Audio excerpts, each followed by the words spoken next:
اللهم صل على سيدنا. بسم الله الرحمن الرحيم. يا أيها الذين آمنوا لا تقربوا الصلاة وأنتم سكارى حتى تعلموا ما تقولون ولا جنبا إلا عابري سبيل حتى تغتسلوا وإن كنتم مرضى أو على سفر أو جاء أحد منكم من الغائط أو لامستم النساء فلم تجدوا ماء فتيمموا صعيدا طيبا فامسحوا بوجوهكم وأيديكم إن الله كان عفوا غفورا. صدق اللہ العظیم.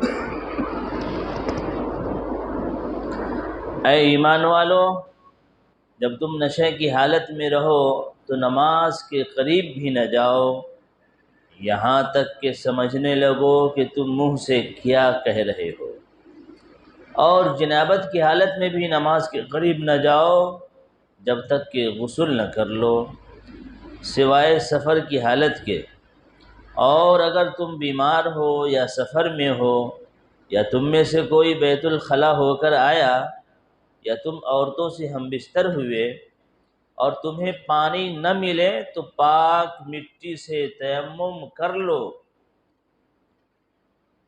یعنی مٹی پر ہاتھ مار کر اپنے چہروں اور اپنے ہاتھوں پر پھیر لیا کرو، بے شک اللہ معاف کرنے والا اور بخشنے والا ہے. یہ آیت کریمہ سورۃ النساء کی ہے، آیت نمبر 43، پارہ نمبر 5، رکوع نمبر 4. بڑی اہم آیت ہے، مسئلے مسائل کے تعلق سے. اس آیت کریمہ میں سب سے پہلے اللہ نے حکم دیا ہے کہ جب تم نشہ میں رہو تو نماز کے قریب بھی مت جاؤ. اس کا مطلب یہ ہے کہ نشہ کر سکتے، لیکن یہ ابتدائی اسلام کی بات تھی. شراب کے تعلق سے اللہ نے شراب کو حرام کیا تو فوراً حرام نہیں فرمایا، 3 مرحلوں میں. سورۃ البقرہ میں اللہ نے فرمایا، اس کی برائی بیان فرمائی کہ شراب کا فائدہ کم ہے، گناہ بہت زیادہ ہے. سمجھنے والے سمجھ گئے کہ بھائی اچھی چیز نہیں ہے، ورنہ اللہ اس کی تھوڑی برائی بیان کرتا. تو بہت سے صحابہ اسی وقت سے پینا چھوڑ دیے. شراب کے تعلق سے یہ دوسری آیت کریمہ ہے سورۃ النساء میں کہ اے لوگو، جب تم نماز پڑھنے جاتے ہو تو اس وقت شراب مت پیا کرو. مطلب صاف ہے، نماز کے بعد پی لو، بہت پہلے پی لو، لیکن نماز کے وقت مت پیو. لیکن یہ آیت کریمہ کس پس منظر میں نازل ہے اس کو سمجھنا ہے. کچھ لوگ شراب پیے، نشہ اترا نہیں اور نماز شروع کر دیے، اور نماز شروع کرنے میں آیت پڑھنے میں ان سے غلطی ہوئی. مثلا سورۃ الکافرون میں ہے کہ لا اعبد ما تعبدون، کہ میں غیروں کی معبودوں کی عبادت نہیں کرتا ہوں. انہوں نے پڑھ دیا اعبد ما تعبدون، لا کو ہٹا دیا کہ میں عبادت کرتا ہوں اسی معبود کی جو غیر لوگ کے جو بھگوان ہیں. بالکل معنی غلط ہو گیا. اور کوئی شخص آج بھی لا اعبد ما تعبدون نہ پڑھے، اعبد ما تعبدون پڑھے تو اس کی نماز ہی نہیں ہوگی. اور اگر امام نے اعبد ما تعبدون پڑھ دیا، لا کو چھوڑ دیا تو سب کی نماز خراب. بہرحال ایک صاحب نشے کی حالت میں لا کو چھوڑ دیے اور اعبد ما تعبدون پڑھ دیے، تو اللہ نے یہ آیت نازل فرمائی کہ نشہ جب تک ہے اس وقت تک تم نماز مت پڑھو. ہاں، جب تمہیں سمجھ میں آ جائے کہ میں کیا پڑھ رہا ہوں، کیا بول رہا ہوں، اتنی کیفیت تم کو آ جائے تب تم نماز پڑھ سکتے ہو. تو بہرحال شراب کے تعلق سے یہ دوسری آیت ہے کہ نشہ کے وقت نماز مت پڑھو. لیکن یہ مطلب نہیں ہے کہ جب نشہ کہ جب نماز پڑھ لو تو پھر تم پی لو. یہ ابتدائی اسلام کی بات تھی. پھر سورہ مائدہ کے اندر اللہ نے کھلم کھلا اعلان کر دیا کہ آج کے بعد سے شراب منع ہے، نماز سے پہلے بھی، نماز کے بعد بھی، ہر حال میں، ہر جگہ، ہر وقت۔ چنانچہ مفسرین نے لکھا ہے جب آخری آیت نازل ہوئی شراب کے تعلق سے حرام ہونے کی، تو بعض صحابہ ایسے تھے کہ لیے ہوئے تھے گلاس شراب کا، اور جیسے اعلان ہو رہا تھا گلیوں میں کہ لوگوں آج سے شراب حرام ہے، اسی وقت پھینک دیا۔ یہ تک گوارا نہیں کیا جو گھونٹ اندر جانے والا ہے اس کو ہم پی لیں۔ اتنا ان حضرات کو شوق تھا آپ صلی اللہ علیہ وسلم کی آیت پر فوراً عمل کرنے کا۔ آج وہی جذبہ ہمارے اندر آنا چاہیے۔ تو بہرحال تو شراب پہلے ہی مرحلے میں حرام نہیں ہو گئی، 3 مرحلوں میں حرام ہوئی، آہستہ آہستہ آہستہ۔ اس سے ہم لوگوں کو یہ سبق معلوم ہوا کہ آج بھی اگر آپ کسی کی شراب چھڑانا چاہتے ہیں، کسی کی اصلاح کرنا چاہتے ہیں، آہستہ آہستہ آہستہ۔ آپ ایک دم سے شرابی کو بولیں گے آج سے شراب بند تو پاگل ہو جائے گا وہ۔ کوئی سگریٹ پیتا ہے، ایک دن میں 10 پیتا ہے، یقیناً یہ بھی نشہ ہے، حرام ہے، لیکن آپ ایک دم سے اس کو چھوڑائیں گے تو اس کی بھی حالت خراب ہو جائے گی۔ آپ اس کو بولیے بھائی دن میں 5 پیو، پھر بعد میں بولیے بھائی دن میں 2 پیو، پھر بعد میں بولیے بھائی دن میں 1 پیو، بعد میں بولو صاحب مت پیو، تمہاری پورا صحت گردہ وردہ سب خراب ہو جائے گا۔ تو بہرحال کسی بھی چیز میں اصلاح کرنا ہے، قوم کی، ہمارے بچوں کی، بچیوں کی، آہستہ آہستہ اسٹیپ بائی اسٹیپ اصلاح کیجیے، اس کی اصلاح ہوگی۔ پہلا حکم اس آیت میں تو یہ ہے شراب کے تعلق سے۔ دوسرا حکم اس کے اندر اللہ نے ارشاد فرمایا ہے کہ نماز پاکی کی حالت میں پڑھنا ہے، ناپاک ہوتے ہوئے نماز نہیں پڑھنی ہے۔ لہذا آدمی اگر ناپاک ہے تو اس کو غسل کرنا ہے، اور یاد رکھیے غسل کے تعلق سے آپ اور ہم تھوڑا غفلت کرتے ہیں۔ غسل میں 3 چیزیں فرض ہیں، اگر ان 3 چیزوں میں سے ایک چیز بھی اگر چھوٹ جاتی ہے، ذرہ برابر بھی، بال کے برابر ہی، تو ہمارا غسل ہی نہیں ہوا۔ اور جب غسل نہیں تو اس سے پڑھی جانے والی نماز ہی نہیں ہوئی۔ کیا ہے 3 چیزیں فرض غسل میں؟ نمبر 1 کلی کرنا، یعنی اس طرح کلی کرنا مبالغہ کے ساتھ کہ ایسا حلق تک پہنچے۔ البتہ روزے کی حالت میں یہ کام نہیں کرنا ہے، نارمل کلی کرنا ہے جیسے ہم لوگ وضو کرتے۔ تو آپ اور ہم اس بات کو کی کوشش اور اطمینان کر لیں کہ ہم جو کلی کر رہے ہیں غسل فرض میں، وہ اس طرح ہونا چاہیے کہ بہت مبالغہ کے ساتھ اندر پانی چلا جائے تو سمجھ جی ہاں آپ کا ٹھیک ٹھاک ہوا، لیکن روزے کی حالت میں مبالغہ نہیں کرنا ہے، کان کھول کر سن لیجیے۔ بہرحال تو نمبر 1 کلی کرنا ہے مبالغہ کے ساتھ۔ اگر مبالغہ نہیں کریں، ایسے ہی کر لیے تو غسل صحیح نہیں ہے۔ تو نمبر 1 کلی کرنا ہے مبالغہ کے ساتھ۔ نمبر 2 ناک میں پانی چڑھانا ہے مبالغہ کے ساتھ۔ خالی ایسے ایسے کر لینے سے کام نہیں چلے گا، وہ یہ جو ناک کی نرم ہڈی ہے یہاں تک پانی جانا چاہیے، آپ کو لگے کہ ہاں پانی ناک میں گیا۔ ہم لوگ خالی ایسے ایسے کر لیں گے تو پانی ناک کے سوراخ تک پہنچا۔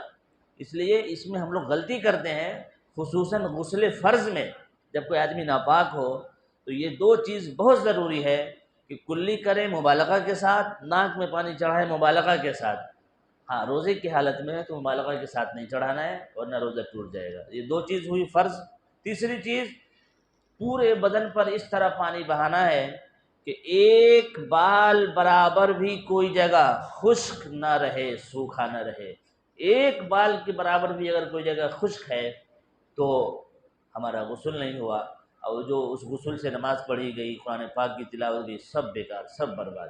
اس لیے خاص طور سے اس کا ہم اور آپ اہتمام کریں، عورتوں کو سمجھا دیں، خصوصاً ان بچیوں کو جو اسکولوں میں جاتی ہیں، کالجوں میں جاتی ہیں، ان سب کو یہ باریکیاں نہیں معلوم ہے۔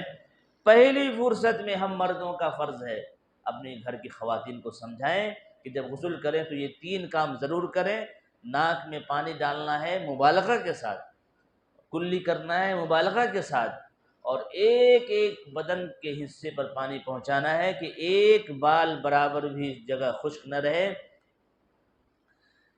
اسی طرح سے ہم اور آپ نماز پڑھتے ہیں، وضو کرتے ہیں، تو وضو کے اندر بھی 4 فرض ہے تو سب کو معلوم ہے، لیکن اس کے اندر ہم لوگوں سے ایک غلطی ہوتی ہے کہ ہم جلدی جلدی میں پاؤں دھوتے ہیں تو پاؤں کی جو ایڑی ہے پیچھے کچھ جگہ سوکھی رہ جاتی ہے، اگر تھوڑی سی بھی جگہ سوکھی رہ گئی تو یاد رکھیے وضو نہیں ہوا اور اس سے پڑھی جانے والی نماز بھی نہیں ہوئی، تو ہم نے ناپاکی حالت میں نماز پڑھ لیا، سخت گناہ ہے، اللہ اسی سے منع فرما رہا ہے، اس لیے وضو بہت آرام سے کریں، اور اس بات کا اطمینان کر لیں آپ کہ ایڑیوں میں پیچھے جو جگہ ہے وہ خشک نہ رہے، اس لیے اسی طرح تھوڑے بچے منہ دھوتے ہیں تو یہ جو تھوڑی ہے اس کے نیچے اس کو بھی دھونا فرض ہے، اگر کسی کو داڑھی جو بہت گھنی ہے اس کے اندر تک پانی پہنچانا ضروری ہے، خلال کرنا ضروری ہے، اور ہم لوگ جلدی جلدی میں منہ دھوتے ہیں اور ادھر کا خشک ہو جاتا، سوکھا رہ جاتا ہے، کہیں ادھر کا سوکھا رہ جاتا ہے، یاد رکھیے